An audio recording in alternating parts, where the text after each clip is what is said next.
Now, I am not a classically trained chef. What I am is a self-taught home cook. I have studied under several television chefs. I have a PhD from YouTube University and a black belt from Google Fu. I love to cook. Every Friday night, my wife and I host what we call the Friday Night Feast. We go live around 6:30 Central, and we cook up a nice little entree or a couple of snacks, then sit around and just chew the fat with all of our friends, the Hungry Horde. So come along and let's get to cooking.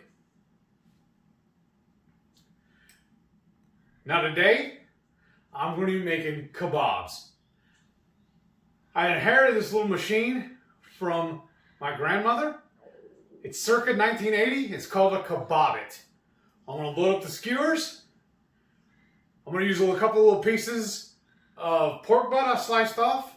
And then I got some ground pork. I'm going to make a little, I don't know, meatballs or a hot dog shape or something. I'm just going to wrap it around the skewer and let it cook.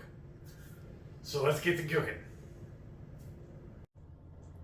Alrighty, so I got my pieces trimmed off for my kebabs. Now the instruction booklet that came with that little machine I'm going to be using says that we're supposed to marinate it for about an hour before we start cooking. So my marinade is just going to be my pork and poultry dry rub. I'm just going to dust these real quick, throw them in a cup, and throw it in the fridge. And then we'll come back and get to building the skewers.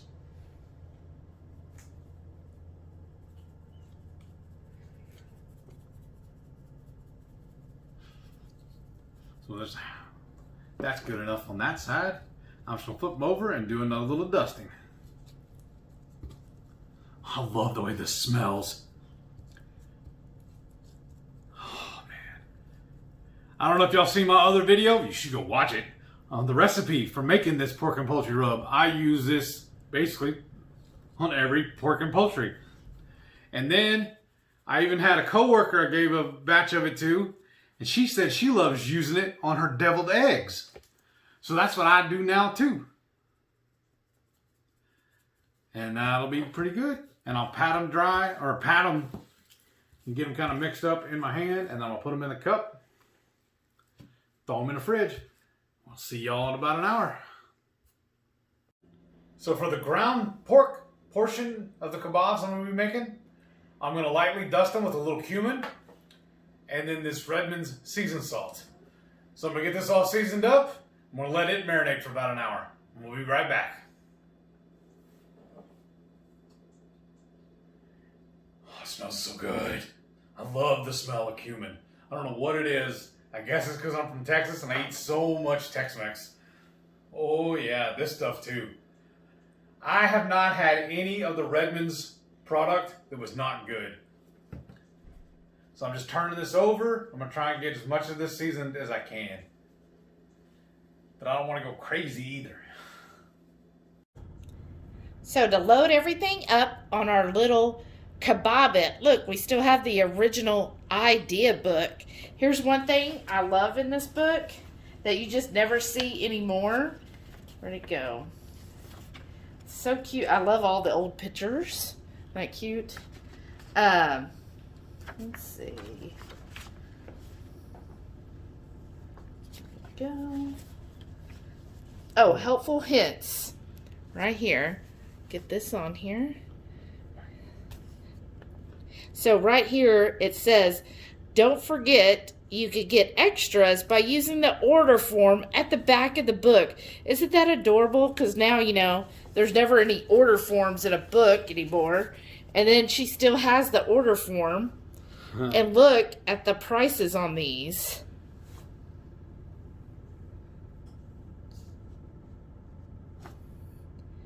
Wow. So the skewers for $4. Isn't that cute? And then you mail everything in. You just never see that anymore. But anyway, so lots of recipes in the book itself. But what we're going to do today is just load up these kebabs. So this little contraption has 8 skewers. Okay, so here's our little skewer. So it's got a handle. In the instructions, they say give it an inch from the handle. So I'm just going to use usually your distance from your thumb knuckle to the tip of your thumb is an inch. So I'm just going to hold that there, and then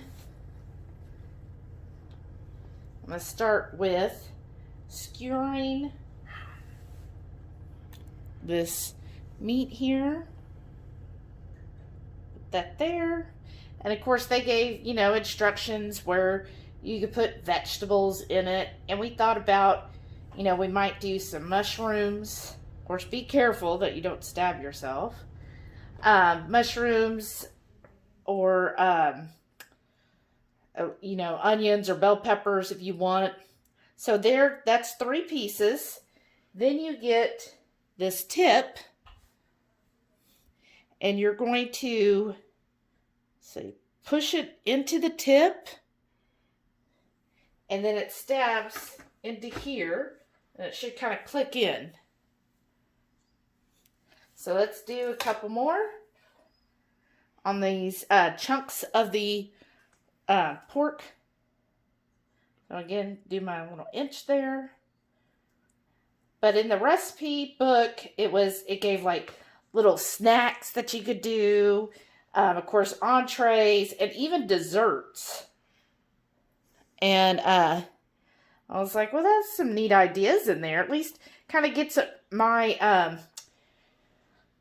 ideas flowing of what else we could do with this. Because I've always thought of kebabs as just, meat or meatballs on a skewer. But they definitely had some other ideas there. So push them in and put another one in. So I'll just keep loading these up.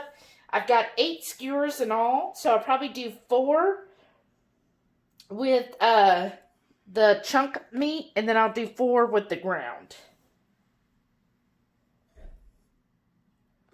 Okay, so for our ground pork, when I was reading all the different recipes, basically you want to make it like a meatball. So you want an egg and some type of crumb in there. So I did do 1 egg in this and about 1/4 a cup of our pork rind crumbs.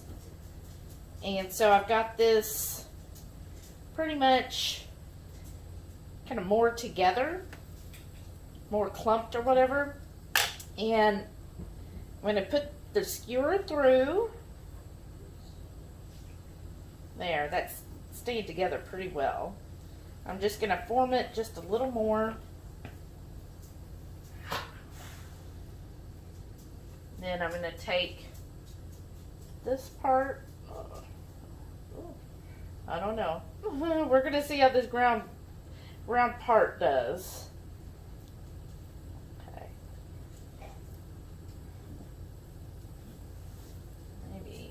Form it, push there a little. Well, worst case, we'll just cook it in a skillet. Right? There it goes. But look at that, it's kind of dropping. I don't know. I guess we'll find out how this works. Oh boy. I think we're doing pretty good for a maiden voyage. Yeah.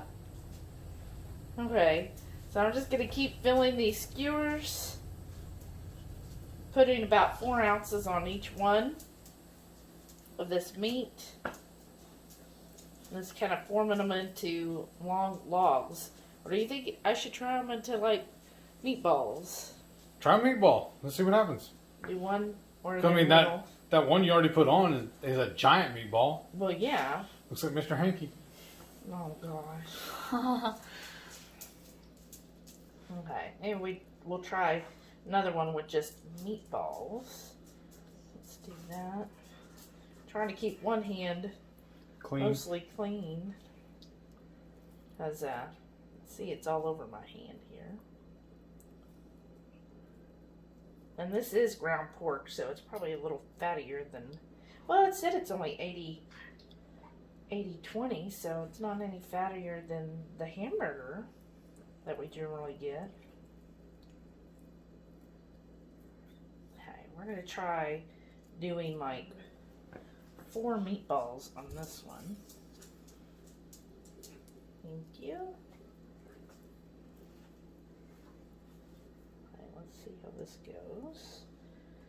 Leaning the inch there, but I don't think that'll matter as much.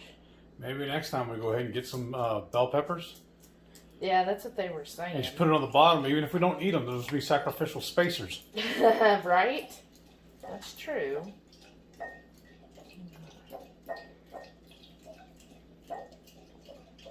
Oh, Delilah. Yeah, Delilah's having a sip. That's what y'all are hearing. Okay, you give me one of the spacers and put it on here? The caps? Yeah.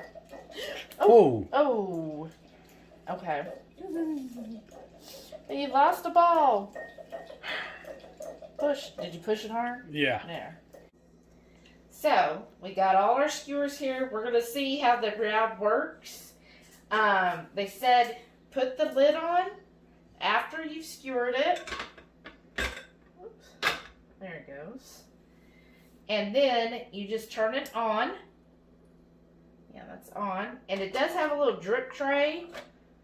I mean, I don't know if your grandmother even used it. That looks perfectly clean.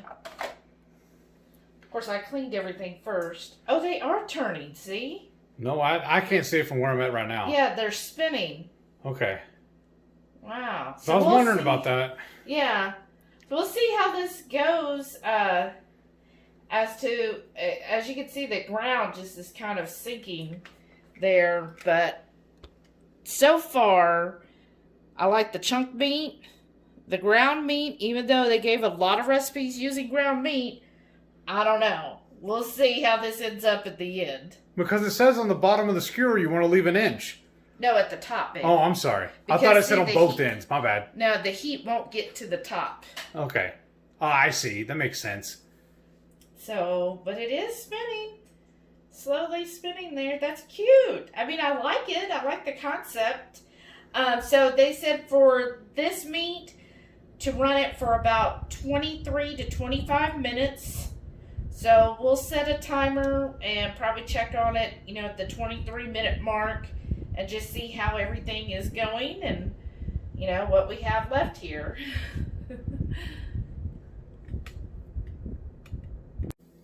Right, it's been 23 minutes. They smell good. And, yeah, I think that's done, don't you? Yeah. Look at that. So they say what you want to do, so the glass is going to be hot, the tips are going to be hot. You turn this off. Do that. Unplug it. Alright. Come on, stay.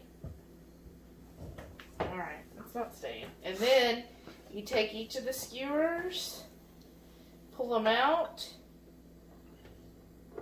kind of let it rest a minute.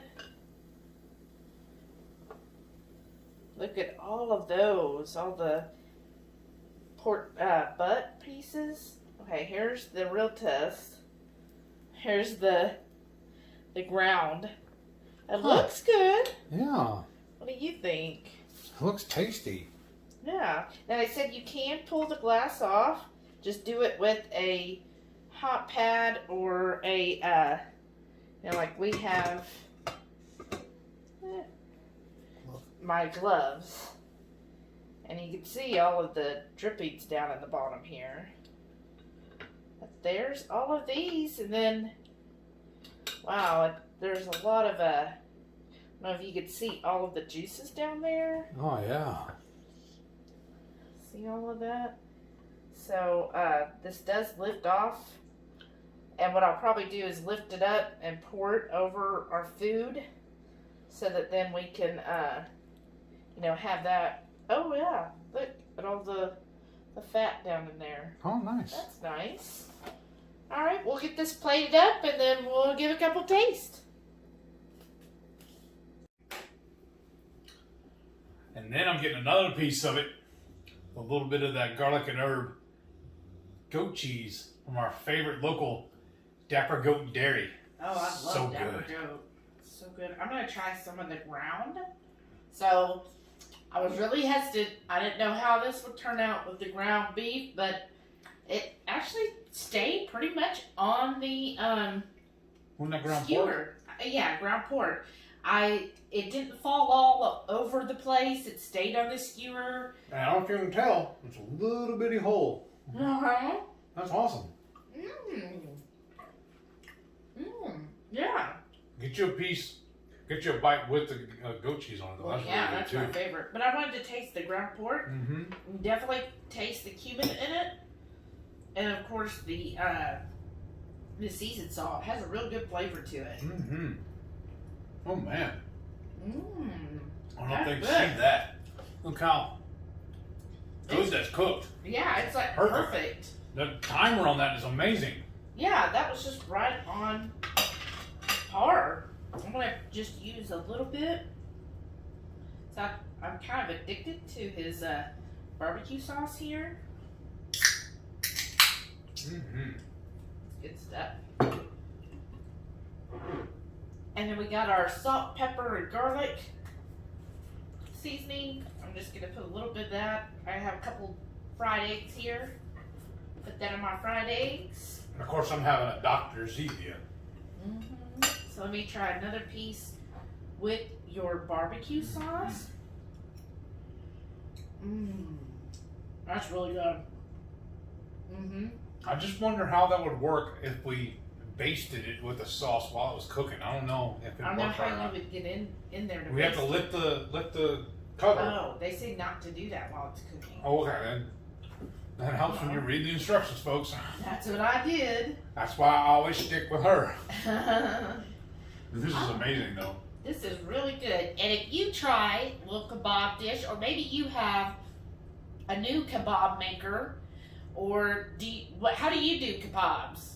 Let us know down below. Definitely leave us a comment. If you do recreate our menu here, tag him on Instagram at @TheHungryHe. Yes, please.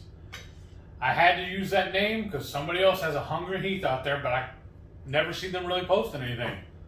I need to send them a cease and desist letter. I'm sure that'll go over really well.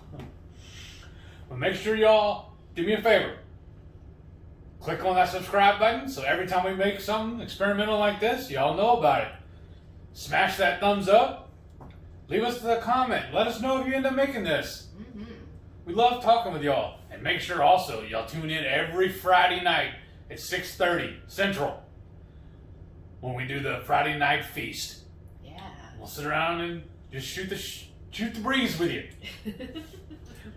Sorry. That means I gotta go. I gotta eat.